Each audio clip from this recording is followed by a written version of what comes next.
It's true. She went through all the bins in school. Classy, by the way. Classier than a fake nose ring. She blinged up the phones with glitter and paint from the art room and sold them on. Had a bit of a scare when some crazy girl called me up. Hello? Yeah, hi. Chubby yourself. You phone-nicking, scumbag piece of... Hello? But whatever. Finders keepers, right? Wrong. I'm going to have to take all these mobiles back. Get off! Look, they're important evidence. What is going on? It didn't take Quinn long to find out the whole painful story. I know this looks bad, but I didn't nick the mobiles and I didn't send the texts. So, who did? Quinn hated to see bullying in our school. She couldn't stand the competition. I understand there has been a spate of thefts and fraudulent activity involving mobile phones. Until the culprit owns up, all mobile phones are banned. Anyone violating this rule will face suspension and permanent confiscation of their mobile phones. With the vital evidence locked in Quinn's office, we had to come up with a fast and effective plan. Graffiti in the staff toilets. According to my sources, it says Quinn is a... I don't like to say it out loud. Give me that.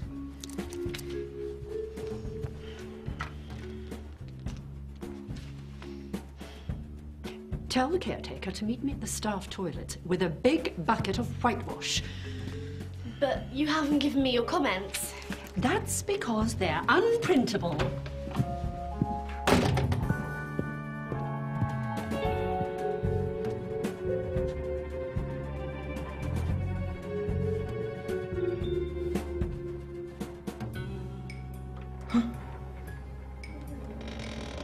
Nice work. Thanks to Mia and a piece of tape in the lock, we were able to gather the evidence we needed.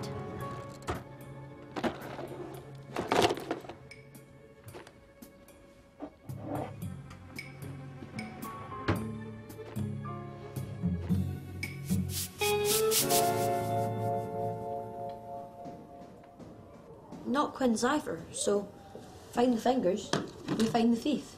Starting with Mercedes. Mercedes, mind answering a few questions about stolen mobiles? I don't have to speak to you. No, you don't.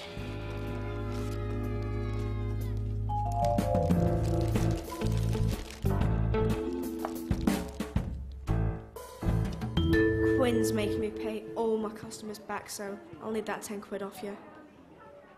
Guess you're going to the gig after all. No. I beg your pardon? Sorry, but please, just take the ticket. I don't care about the money. I just want to see the gig. It's not a date or anything. But I know you'd like me if you got to know the real me. The real you. Like, this is the real you. A hair extension? Okay. You got me.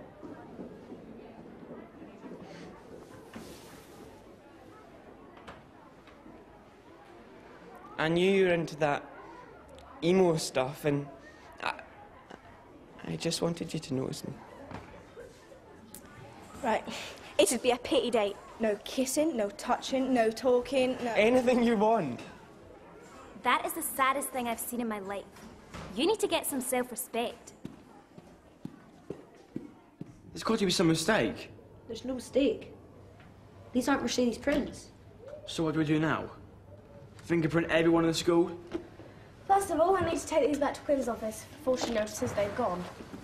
We found the same fingerprint on all the unpainted mobiles. What's that? It didn't match Jeannie's prints. That's my phone. It is. Look. Here's the text you got. It's Tim's. Give me that. Look at the timing of that text.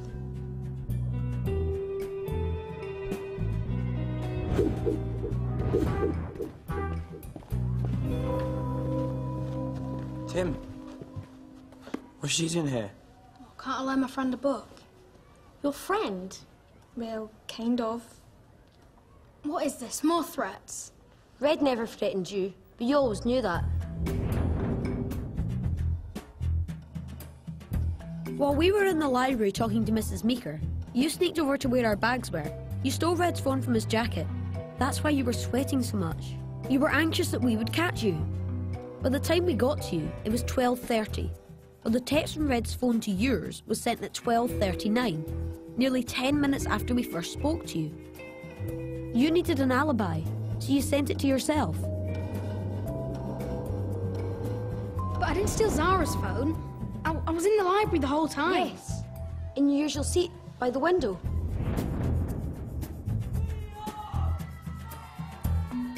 You saw Zara leave her bag unguarded. When the fight broke out, you seized your chance. You opened the window, took the pole from the side and hooked Zara's phone.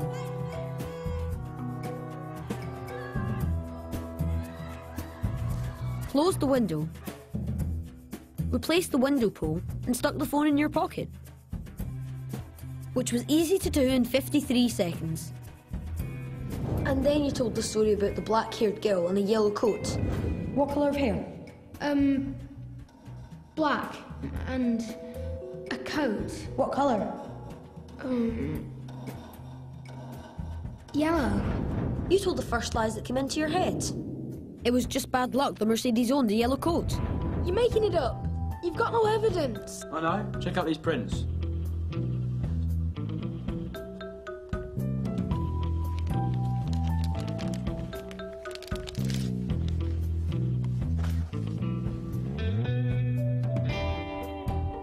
A perfect match.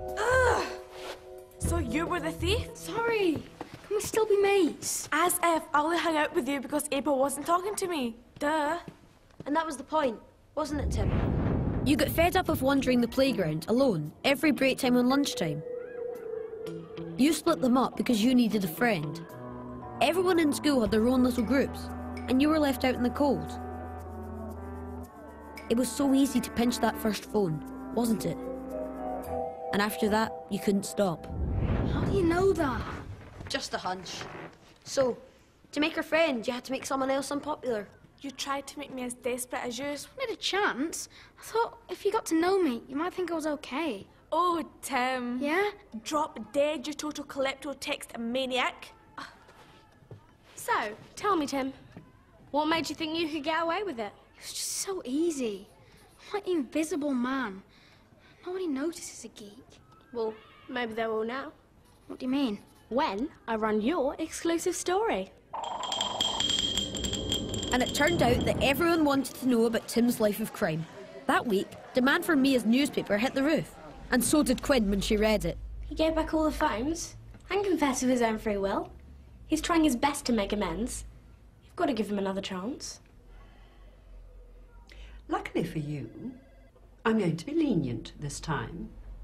But I shall be watching you very closely in the future, and if you ever step out of line again, you face immediate exclusion. With the mobile phone ban lifted, normal texting resumed. Zara crossed back to the dark side, which obviously pleased Mercedes no end. Some people found new friends, and some rediscovered old ones. But the main thing was that Tim had formed a posse of his own, in the library. And they say no one ever notices a geek.